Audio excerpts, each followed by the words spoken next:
As you read this, what was the one thing that stood out most for you? DJ, you know this. This is what happens when you're a part of a bad team.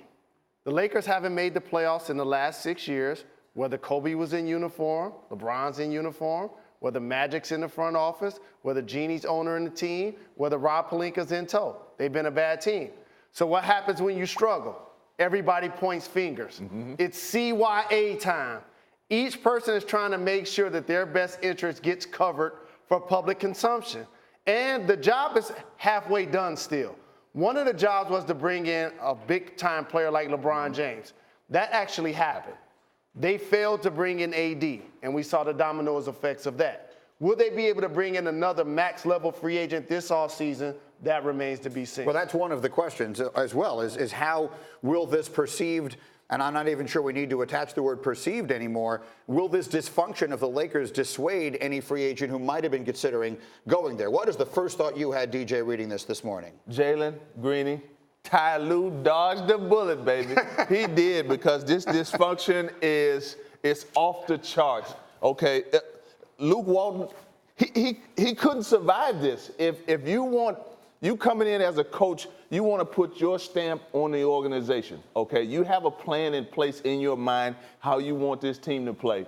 And Magic Johnson and Rob Pelinka went out and got guys that didn't fit your plan. So going forward, you had no way to be successful in this. You bring in Rondo, who, Luke Walton wanted to play fast and he wanted to shoot the basketball.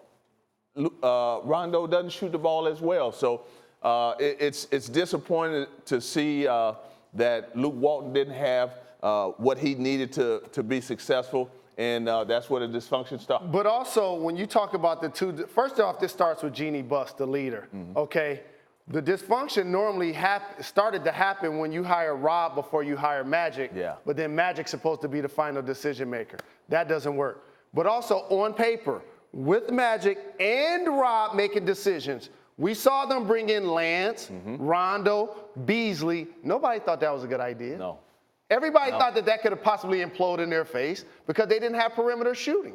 And LeBron James need people that's going to spread the floor. Exactly. When that didn't happen, I initially came on this show and was like, they're going to barely make the playoffs.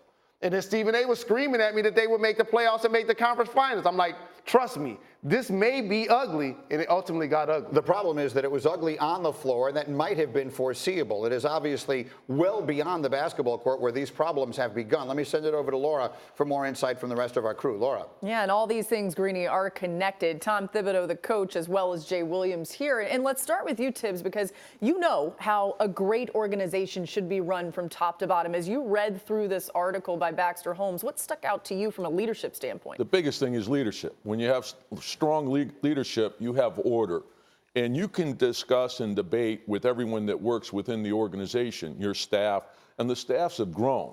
And so once Magic gets all the discussion and debate done, what he recommends to Jeannie is what they should be doing. But what you have here, in reading that article, it seems to me you have a lot of agendas, and everyone's trying to present their side. And that's where you're going to get dysfunction. You have to have order. And I know in Boston it doesn't work that way. I know in Miami it doesn't work that way. Pat Riley talks to Mickey Arison. Danny Ainge talks to Wick Grossbeck and Steve Pagliuca. That's the way it works. But everyone, when I worked in Boston, I talked to Danny Ainge every day. Doc Rivers talked to Danny Ainge every day. We gave our opinions. Danny made the final decision to recommend whatever he thought was best for the organization. There wasn't all these outside things, and you can see that obviously everyone's leaking a lot of stuff, and then that's how you bring an organization down. I think I'm finally ready to say it. The Lakers are the Kardashians of the NBA. It's the best reality show on TV. And a good friend gave me some advice about the Kardashians. No matter how bad you want to hook up with them, don't do it. Don't do it.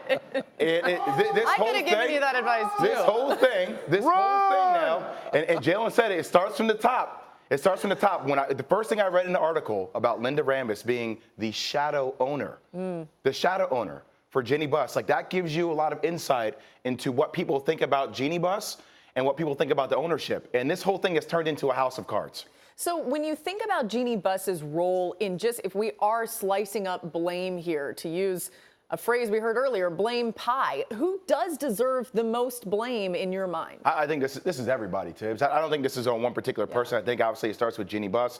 I think you can make a lot of executive decisions about people that made those type of decisions. I think how do you move forward is the next question that they need to address. And I give LeBron James full autonomy, and I try to bring in Kobe Bryant. I try to bring in somebody that can help me sell that organization to the best of his ability during free agency. Tibbs, does Kobe want any part of this, though? Oh, that's what you don't know. There's so many tentacles to this thing. But I do think you need a president. You need one voice to the owner. I know when it comes to free agency, it really comes down to 4 things: the money, the winning, who you're playing with, and the city you're in.